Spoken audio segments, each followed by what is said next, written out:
Jamie, welcome to Talking City. How are we feeling about the pre-season that you've just started? I'll go first. Excited, yeah. I think any pre-season, whether you're young or you're old, it's always exciting. This one being there was a lot of change. Not so much on the playing side compared to our friends down the road, but we've obviously had new staff. There's been a bit of changing around the backroom staff and the office staff. So it was kind of our first day feeling at school and an exciting one. And 2 weeks in now, it's been enjoyable and really in depth in what we want to do. So it's been really enjoyable. Yeah, for myself, it's been a while since I've had a proper pre-season. Obviously, the last 2 years have been sort of those Socceroo big tournaments, and really struggled to for my body as well. And for me to start pre-season, had a really good 6 weeks off. And like I said, it's great that the manager's been put in very quickly, and for us, we can really kick on this pre-season. We've got a lot of time, and that's what you need in the A-League. And like I said, we've got the majority of our signings, a few more to come possibly, and we're just raring to go, and all the boys look good. Perfect. Okay, so we'll touch a little bit more on last season. So obviously, Jamie, you came in halfway through, and really your goal was to catch our fullback as the top scorer. How do you feel you went that season?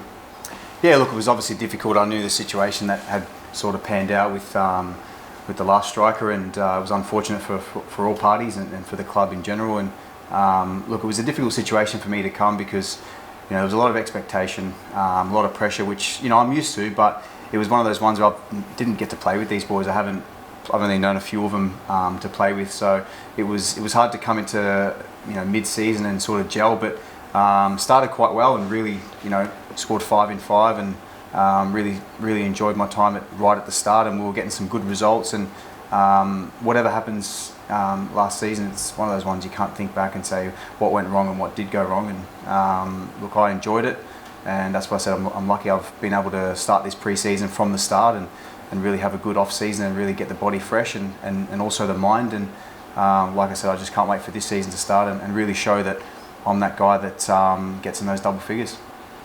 And Jamo, obviously last season was a bit of a tough one for the club, both with on-field results and the way things panned out off the field. You as a captain, how do you feel it went as your leadership? How do you feel you went as a captain? And how do you feel this season will be different?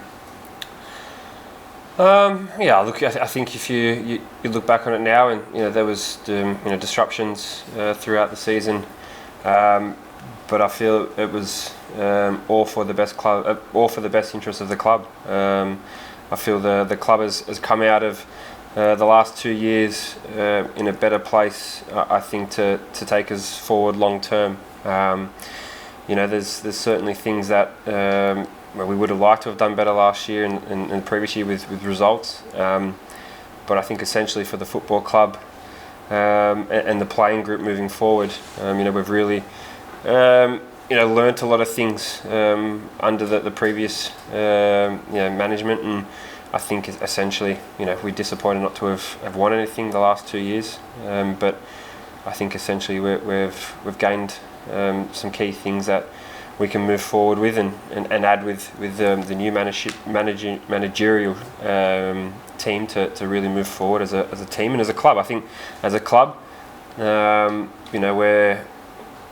we're in a position where we're trying to really make a big strong connection with fans. I think the club has to be commended. The way they've approached things with the fans over the last 6 to 12 months. I truly believe that the club was brave enough and bold enough to admit the shortcomings of the past, and have really dug in and made it known that the fans are just as important as anyone in this football club. So there's always a bit of congestion about Melbourne City in terms of turnover of players.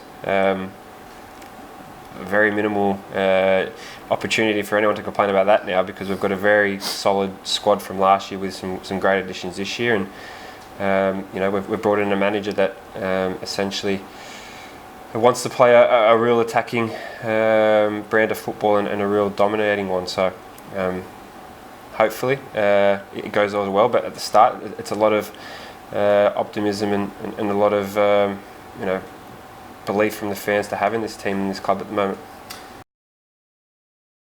Who has the best and worst taste in music in the locker room?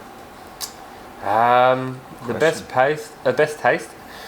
I think Delbridge would. Well, I'd say yes and no because his brother's a musician, so I like some of his brother's music.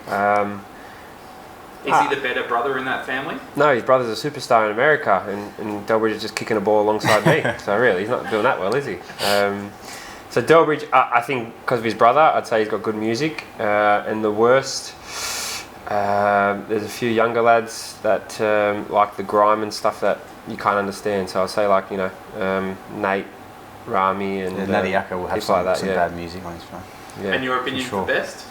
The best, to be fair, Joshy Brillante's put his hand up. So for game day, he says he wants to take over the reins. So all we can do is wait for our first game and see if he's any good. But so Tuesday's a big test for him on and off the pitch. He's on trial. Who has the worst fashion sense? Obviously, Bratz has left, so it opens up a role for There's someone a big hole to fill. I think I know why he's laughing. I'll start by saying some people think we're in Milan and come to training just like they're walking the Milan catwalks. Myself, I like to vary it. I like to wear tracksuits for half the week, and then I like to wear a nice jeans jacket combo. But like I said, there's some people that think they're in Milan and they need to wear their best clothes. I don't think I need to make any more further comments. I'm a Melbourne boy, so whether it's Milan, Melbourne, I like to dress well. Just while we're on the topic, can you show us your slides that you've got on right now, Jamie? I think that's pretty impressive. Look at them. The socks. Yep. To be fair, that's the only way to wear slides. Who's the worst driver in the team? Is there someone you don't feel safe with in the car? I'd say the new lad Richard, just based on, I haven't been in the car, but there's a story about him driving down the other side of the road with head-on traffic. Craig Noon told us that story. Yeah. So unfortunately for Richard, that's the first thing the fans will know about him. Not if he's a good player, that he's a good player, that he's just a bad driver. Let's hope he passes the ball in the right direction. But yeah, look, I'll have to say him. I've obviously lived in Germany, so he's been in Austria, and it is difficult when you come to a new country and find different sides of the road and stuff like that, and certain signs he's asking me about. So yeah, I'll have to put Richard up there. Poor fella. Who wouldn't split the bill? Who's your biggest tight ass in the group? Well, at the moment, I'll say Dean Bulzanis because there's been in two instances. One where a week before we reported back to pre-season, we did some training with the youth, and then we went to our good friends around the corner of Araya Polaris for dinner, and I shouted him dinner, and the next day he said, "I'll sort you out," and I'm still yet to hear or feel receive anything back. And then another opportunity came last week where we went for lunch, and he said if he got his wallet conveniently, and he said, "Yeah, I'll sort you out again." So I think he's kind of forgot that he already owes me dinner. So I'll just add that Jamo's been very generous this season. I've known him for a long time, all seasons. This season I've seen a change in him. So no, I've been like that all the time. That must be the leadership coming out. No, all the time. Spend my money on the lads. That's why I wear tracksuits half the week. Who's got the worst banter in the group? First name that came to mind was Walesy. Just really dry. Griffo's up there as well, but Griffo has those one-liners that will make you laugh for a week. But first name that came to me was young Lockie Wales. Yeah. Would you rather a bicycle kick or a 30-yard screamer? Tap in. Nah. To be honest, I do my work in the box, so a bicycle kick. I'll say 30-yard screamer.